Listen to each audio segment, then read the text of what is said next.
नमस्कार मंडळी, विषय करताय ना करायलाच पाहिजे। मैं हूँ आपका अपना पर्सनल भूत जो दरिंदे भूतों पे देता हूँ कूद पी जाता हूँ उनका खून सारा, क्योंकि नाम है मेरा the one and only Shikara aka Bhoot दादा।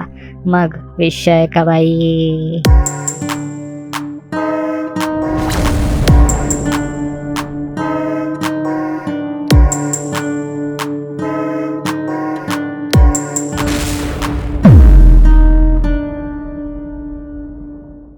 तो मित्रांनो, घूम फिर के आ चुके हैं हम वापस उसी जगह पर जहां हमारे दिमाग का भोपला हो जाता है और कभी कभी उसी दिमाग की माली हालत खराब हो जाती है। यस मेरी जान, sometimes you are not really able to handle the दलभद्री nature of our not so respected guests. देखिए, एक बात तो मेरे रिसेंटली धोए हुए पिछवाड़े जैसी साफ है कि 90% भूतिया प्रजाति दरिंद्री ही है। मतलब इतना कि माँ कसम इन्हें आटे में डाल के उसी आटे को अपने पिछवाड़े से गूंदने का मन करता है। But can't really help it. हमारा तो काम ही है आपको इन पापा की पांगड़ी परियों और माँ के मेंटल मकड़ों की दलभद्री कहानियां सुनाना और आपके पिछवाड़े को उनकी बेहुदा नजरों से 4 हाथ लाम रखना। तो चला बगुया, आज कौन से हदबट्टी का शान पट्टी भूत हमारे इन कोमल कोमल हाथों से अपने गर्दन पर एक मस्त परमानेंट टैटू बनवाएगा। उसके लिए एक बेताल की तरह अपने इस अकड़ बकड़ भूत पकड़ तंत्र यंत्र के पिछवाड़े पे पैर देके चढ़ते हैं उसकी गर्दन पे, ताकि फटाफट वो एक मरेली जाति का यड़पट भूत हमारे सामने उगल दे। मग चल रे भोपड़या, तू नुक।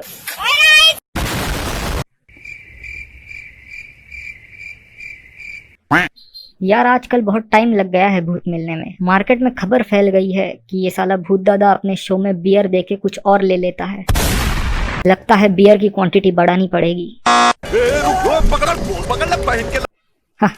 मित्रांनो, कभी कभी सीधे उंगली से घी नहीं निकलता, डब्बे को उल्टा करके तो दोस्तों, हमारे फेंके हुए जाल में एक मस्त मछला फंस चुका है। तो ना चाहते हुए भी अपने फेफड़े के अंदरूनी कोने से स्वागत कीजिए हमारे आज के गेस्ट का, सबके सिरदर्द का reason, the one and only demon.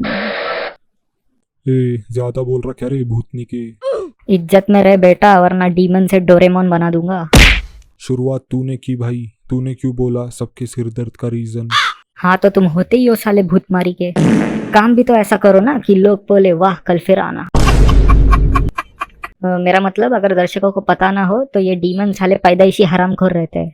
दिन भर नुस्ता खून खून खून। चाय पीना और गांधी जी बन, गांधी जी लवड़े न भोज्य। हाँ, तो एक भूत को और क्या करना चाहिए? साले भूतों के विभीषण। सालो, तुम लोग की इतनी जल्दी क्यों है रे मेरे से? एक अच्छा नादान भूत दिखाने के कर दी बैक बेचिंग शुरू। निकल लो। ओ पड़ोस के हरामी बिल्ले, तू तो रहने ही दे। तेरी वजह से एक दिन हमारा धंधा बंद हो जाएगा। फिर की करेंगी बिल्लो दे बग्गिया? कित्थे जावांगी, क्या खावांगी? मेरा गू खावांगी साले भूतों के रवि गुप्ता। बोर्ड फाड़ देता सी। चल छोड़, बियर नहीं पिलाएगा क्या? रखी तो है, क्या अभी मुंह में दूं? नॉटी बिच। अबे बिन बरसात के इंद्रधनुष, ऐसे क्या बोल रहा है?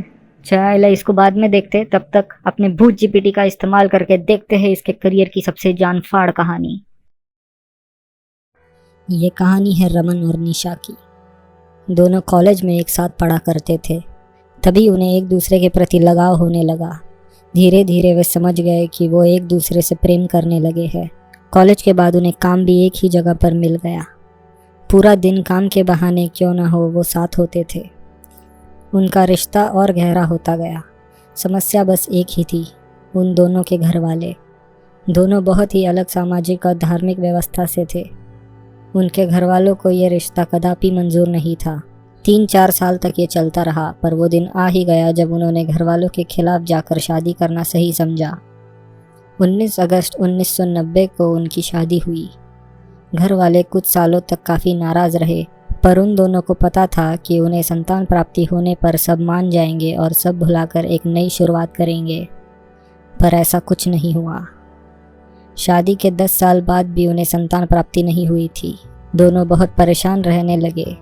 जिंदगी में उनके मुताबिक कुछ नहीं चल रहा था। फिर भी वो चुनौतियों का डटकर सामना कर रहे थे, पर अब उनका हौसला भी टूटने लगा था। कई तरह के सवाल उपस्थित होने लगे थे। तभी एक शाम रमन और निशा को ऑफिस से घर जाते हुए रास्ते से कुछ दूर एक मंदिर दिखाई पड़ा। दोनों पूजा पाठ वालों में से नहीं थे, पर जीवन में हो रही मुश्किलों के कारण उन्हें रुककर दर्शन लेना अनिवार्य लगा। दोनों उस मंदिर में जाकर प्रार्थना करने लगे। निशा ने हाथ जोड़कर कहा, आज तक हमने किसी भगवान में नहीं माना। अगर आप सच में हैं तो अपना अस्तित्व दिखाइए और हमें संतान प्राप्ति का आशीर्वाद दीजिए। तभी अचानक कहीं से आवाज़ आई, तथास्तु। रमन और निशा चौंक गए। रमन ने जाना कि ये आवाज़ मंदिर के पीछे से आई होगी। बिना देरी किए दोनों मंदिर के पीछे गए, जहाँ एक साधु एक बड़े पेड़ के नीचे ध्यान लगाकर बैठे हुए थे। दोनों उनके पास गए। उनके पास जाते ही उन्होंने बिना आंखें खोले कहा, बैठ जाओ, हवन करना होगा, उस ऊपर वाले को खुश करना होगा। रमन और निशा के पास अब वैसे भी कोई रास्ता नहीं था। उन्हें लगा कि ये भी करके देख ही लेते हैं। उन्होंने जैसा उस साधु ने कहा वैसा किया। पूरी पूजा आधे घंटे में समाप्त हुई। वो साधु पूरी पूजा के दौरान ध्यान अवस्था में ही थे। उन्होंने एक बार भी आंखें नहीं खोली। दोनों ने ऐसी दिव्य शक्ति पहली बार ही देखी और महसूस की थी। उस साधु ने निशा को एक प्रसाद के रूप में थोड़ी सी काली भभूति ग्रहण करने के लिए दे दी। निशा ने उसे पूरी श्रद्धा से ग्रहण किया और दोनों घर चले गए। 2 हफ्ते बाद पता चला कि निशा गर्भवती है, और वो भी 2 बच्चों के साथ। रमन और निशा के खुशी का ठिकाना नहीं था। दोनों काफ़ी खुश थे, क्योंकि जो चीज़ इतने सालों में नहीं हुई वो बस उस साधु के आशीर्वाद और किए हुए हवन के कारण सफल हो गई। उन्होंने सोचा कि बच्चों के जन्म होने के बाद ही वापस उनके पास जाकर आशीर्वाद लेंगे। देखते देखते 9 महीने बीत गए। दोनों बच्चों का जन्म हुआ।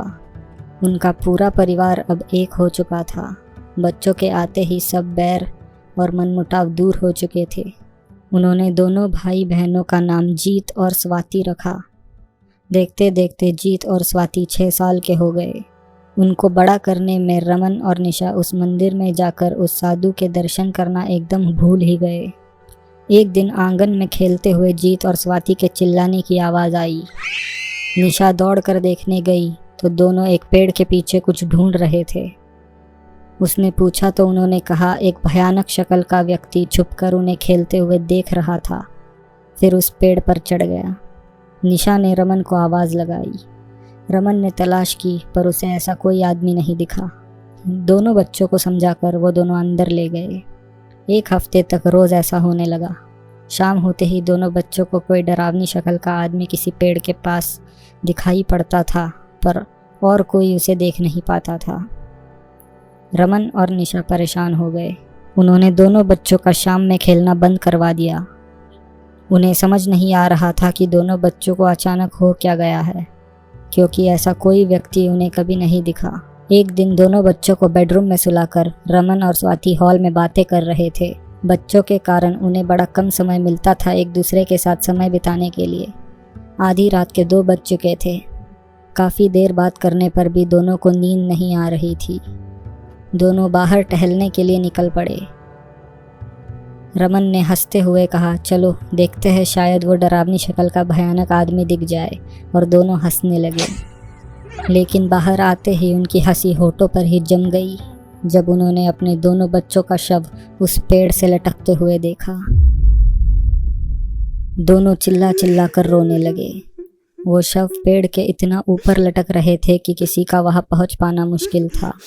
देखते देखते सब जमा हुए और उन शवों को नीचे उतारा गया।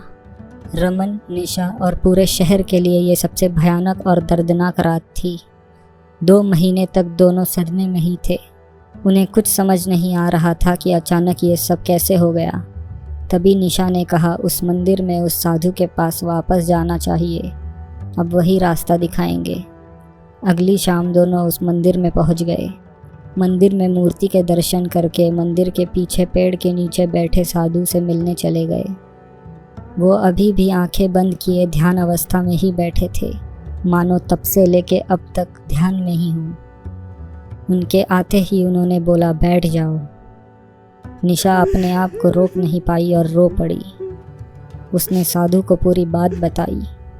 तभी साधु ने ऊपर की ओर उंगली करते हुए कहा, निराश मत हो, बस उस ऊपर वाले को खुश करना होगा और हंसने लगा।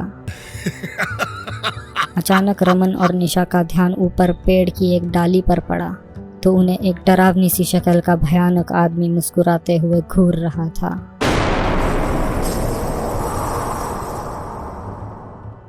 दोनों की रूह कांप गई।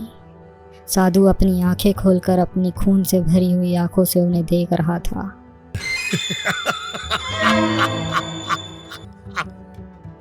और बोला, डर क्यों रहे हो? ये वही तो है जिसकी मूर्ति के दर्शन लेकर आ रहे हो। आशीर्वाद नहीं वरदान देता है वो, बलि के बदले। तुम भूल सकते हो पर वो बलि लेना नहीं भूलता। उन दोनों की रूह उसकी शक्तियाँ बढ़ा रही है। इतना कहकर गायब हो गया। बचे तो बस बौखलाए हुए रमन और निशा, जो कुछ बोलने की हालत में नहीं थे। आईच्या गावात मारली पिल्ल। मुझे बस एक चीज बता। मगर क्यों? क्यों का क्या मतलब है? इसको बोलते हैं ओजी जानफाड़ कहानी। किया क्या नहीं भूतों का नाम रोशन। तो क्या थोड़ा भैंड का भालेराव फेकुन मारे कह रहे हैं गैंग बैंग वस्ती से कि भूत दादा अपने 4-5 भूत बुलाकर चढ़वा दो साले पे। क्या बोलते हो दया? तोड़ दे दरवाजा। ए चीटिंग करता है तू। चीटिंग चीटिंग चीटिंग करता है तू। चीटिंग नहीं, बीटिंग होगी अब तो। वरुण खलून। तेको क्या लगता है रे मैं कोई आंडू पांडू है? तेको नया लग रहा है मैं इधर? अरे कुछ नहीं कर सकता तू मेरा। मराठी भी आता है मेरे को तो। बोल जरा। जाऊ द्या ना दादा, परत नाही करणार। 100-200 घ्या आणि सोडा। लाइट्स बंद कर रहे 2 मिनट। क्या रे भिकमंगिया, क्या देख रहा है? हाँ, हलवा है क्या? और डीमन जी कैसे हैं आप? अच्छा मतलब चांगला आहे मी। चांगला चांगला चांगला आहे मी। असं जरा। अभी तू ये बता, तू खुद को डीमन बताता है, काम तूने बेतालों वाले किए हैं। साले सस्ते धूम के नंगे ऋतिक। तू है कौन? मैं बस एक मामूली भूत। पिछवाड़े में गिटार फंसा दूंगा। जिन जिन जिन हूँ मैं।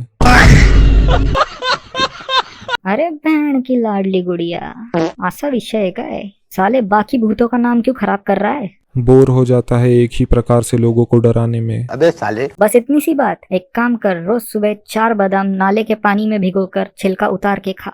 फिर एग्जैक्टली रात के 3 बजे जंगल में जाके वही बादाम हक के आ। उससे क्या होगा? कुछ नहीं, फिर उस जंगल के भूखे भेड़िए तेरे छिलके उतारेंगे। मेन पार्ट जंगल जाना है, वो मिस मत कर। मुझे घर जाना है। तू मर जा। और कितना मरूं? सुन, मुझे पता है वैसे भी कुछ शाट फर्क नहीं पड़ने वाला, फिर भी एक फॉर्मेलिटी के लिए पूछ लेता हूँ, तू सुधरने वाला है या नहीं? प्लीज नहीं बोल। नहीं ए फंसा। नहीं नहीं, हाँ हाँ सुधरूंगा सुधरूंगा। Sorry witch, you are just not worthy of forgiveness. You need a proper session of चरचरी तरट्टे on your ढुंगन. Are you ready for the gang bang मेरे बच्चे? साहेब माफ करा साहेब, परत ऐसा नहीं करूंगा मी। अरे मेरे मुंह से निकल गई। अरे माझ्या तोंडातून निघालं। तर मित्रांनो, आज भी हमें एक नादान परिंदे की जगह एक दरिंद्रे दरिंदे के दर्शन हुए। चलो अच्छी बात है, गंदगी तो साफ हो रही है। इसी बात पर कुछ अर्ज करना चाहूंगा। सही गलत की होती नहीं जात, गलत को हर बार देनी होगी मात। सही गलत की होती नहीं जात, गलत को हमेशा देनी होगी मात। डरना क्यों है अगर ऊपर वाला हो साथ? कुछ नहीं, बस ऐसा पैर उठा के देने का गर्दन पे ला। मैं आपका भूत दादा खींच के लाऊंगा ऐसे किसी नए भूत को, उसकी कहानी समेत। तब तक के लिए अगर अच्छा लगे तो लाइक शेयर सब्सक्राइब करना, और नहीं लगे तो कंटेंट की कमी थोड़ी है इस देश में। तुमच्या आईला तुमचा नमस्कार माझा। जय हिंद, जय महाराष्ट्र, पीस आउट विचेस।